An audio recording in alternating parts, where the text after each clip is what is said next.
Welcome back in. Appreciate all of you hanging out with us here in the Geico OutKick studios. We are joined now by Jon Morosi at JONMOROSI. John, we continue to inch closer. I know we've been talking about the return of baseball for a very, very long time, but the positive is, I think I'm doing the math on this correctly, 9 days from now, next Thursday, baseball will officially be back. Am I correct in that? Are there any obstacles so far as you can see between now and next Thursday, baseball returning? Good morning, Clay. Yes, just 9 days away, playing some Enter Sandman as we begin the conversation. I'm thinking about Mariano Rivera jogging to the mound, which is a beautiful image to think about. For me, I really believe you look around the major leagues, we continue to see positive tests happening, certainly for COVID-19 in different camps, for different players.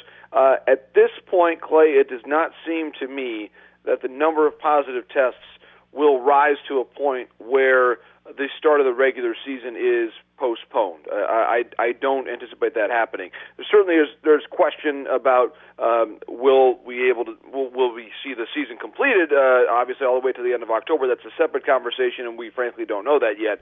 But I really believe that as you look at the next week and a half, that overall the positive test rate in the Major League Baseball framework has actually been relatively low, and that has been a very encouraging development these last couple of weeks. Yeah, I would say it's almost to the point where when you don't hear anything, it's a good sign. It's like the opposite of when your young kids are away from you for a little while, and you're like, they're awfully quiet. What are they up to? When Major League Baseball, you're not seeing headlines. There were some early headlines about the tests taking too long to get results for and all those things. But since that time, it really seems to have calmed down such that I don't even know that most people have recognized that we're that close. Again, next week, Major League Baseball officially back and rolling with tons of different games starting. Right, and I think, Clay, to me, it validates the way that the plan was set up for baseball in different sites, all 30, of course. Now, the Toronto Blue Jays have a unique situation that they're still working through about if they'll be able to continue to play their regular season games in Toronto, and if they are players able at all to leave the hotel complex attached to the ballpark. That is a very different situation, and currently the laws in Canada are quite strict about what the players could do away from the ballpark. So that is one thing that must still be worked through. But in general, Clay, to me, baseball's plan of playing in all 30 cities, and I realize they still have to travel among those cities, and in no way does the current circumstances represent maybe the way it's going to be going forward, but I really believe you would probably prefer the situation that you have right now to a centralized location in either Florida or Arizona, as had been discussed at the outset, because frankly the rate of positive tests in both those states is considerably higher than most other places in the U.S. right now. It would actually be the perfect example of everything that could go wrong going wrong, because they had initially talked about Arizona or Florida and then also Texas. So they would have picked the three places that had all the, maybe you could add in California to be fair, but the three places that had the most substantial uptick. Now, hopefully the data is reflecting in the state of Florida that they've peaked on this new surge and that things are going to start to work their way back down. At least that's what the doctor, the audio that we played from CNN earlier today in the program, that's what he was saying, that he thinks they peaked in terms of hospital admissions about a week ago. But we'll see whether or not that proves to be the case. But let's go back to players announcing they aren't going to play. I know it continues every now and then a new name to come out. But in general, do you think we're pretty much over the number of guys that are going to announce they aren't going to play? Because at this point, they're all training. It seems a little bit wacky to be spending all this time training with your teammates and then suddenly at the last minute pull out and say, hey, you know what, I'm not going to play. Yeah, I'd be surprised, Clay, if we had a number of superstars who backed out of playing in the next month, or at least in the next week, I would say. Once the season starts, I think that could be a separate conversation, depending on how teams play. If you're a veteran player who's made a lot of money in the game and your team starts poorly to the point that catching up and making the playoffs is a really remote situation. And if a month from now, if you think about it, you've got a couple of kids at home and maybe they're going to try to start school again, there's so many different variables that I think have to be kept in mind for all these players. Like if your team starts 10-20 in the past in Major League Baseball when you're playing 160 games, you're like, okay, the first month of the season didn't go well, but we've got another 130 games to play. If your team starts 10-20, you're halfway through the season and you're already 8 or 9 games out of first place. Right. You're saying a veteran might just be like, screw it, this season's not worth finishing. Well, and it's a fundamentally different construct. I think, Clay, if you think back to last year and 6 months ago, the notion of a professional athlete just walking away from a season in the middle of it would have been so confusing. We just would have never seen that for really almost any reason aside from a serious personal and family circumstance. But now, candidly, COVID-19 has put that sort of serious circumstance in front of everybody to think about it. And so it's a fundamentally different calculus. And I really think, Clay, that players, and I think it's been the case so far, those who have decided not to play, there's been universal support for them. Yesterday, Jordan Hicks of the Cardinals, a type 1 diabetic, decided not to play. And that he should be supported and has been supported for that. So I think that there really is a lot of, I think, positive support going on for players who are deciding not to play. Buster Posey, probably the biggest name player so far, not to play, and they are not facing criticism, nor should they. And I really believe, Clay, the same thing would be the case when if in a month or 6 weeks players make that determination, if you want to be there to help facilitate your kids getting back to school in a very difficult environment, I think that should be encouraged, and I believe it will be. We're talking to Jon Morosi. We mentioned the fact that it's going to be a totally different environment because, let's say in past years, even looking last year at the Washington Nationals, they started the season awfully. They would have no chance to make the playoffs in a 60-game season. They were able to get white hot, end up winning the World Series. Will these games be managed differently because every single one of them almost counts for 3 games? So, and I'll give you an example. I think we talked about this last week. But if usually, let's say you play a 3-game series and you lose, get swept. It's like, okay, it stinks to lose 3 games in a row. But it's not that big in the grand scheme of things. You're going to have a few series where you sweep the opposing team and whatnot as well. But if you lose 3 games in a row now, that's like losing 9 in a row. And if you lose 4 in a row, it's like losing 12 in a row. I mean, the overall significance of individual baseball games is just ratcheted up to such a huge degree now. You're exactly right. And Bob Melvin was interesting. He had an interview yesterday in which he was asked about how he's going to play one position of his team at second base. And his answer was, I'm going to play the hot hand. And that's probably going to be the answer that you'll get from a lot of managers about a lot of things. You have to go with the hot hand. I think we're going to see that a lot, Clay, with the bullpen. There's always been a certain respect, especially by veteran managers, for veteran relievers and letting them work into their role, especially a closer.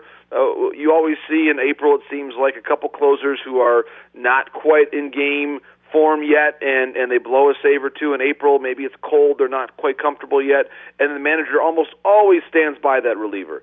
I don't think we can't see that right now because the managers are under such pressure now to win that if your closer doesn't have it, he'll be demoted after the first week probably because you don't have the luxury of time. So I think I would say, Clay, to watch closely how managers look at their bullpen.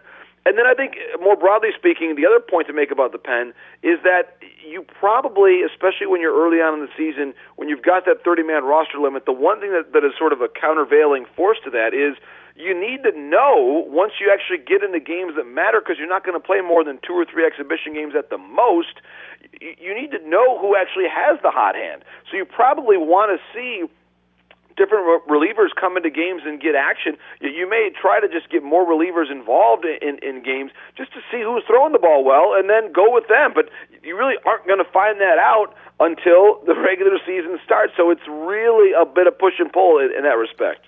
Do we know, or is there a consensus opinion right now, whether offense or defense will be ahead? In other words, you hear that a lot in other sports, but this is a situation where we haven't had, as you just mentioned, as many different prep situations as would ordinarily occur.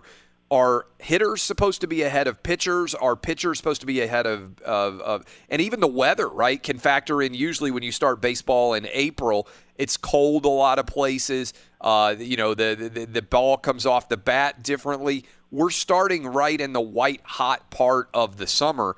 How is this going to impact things at the actual inception? Do you have a sense for who's favored?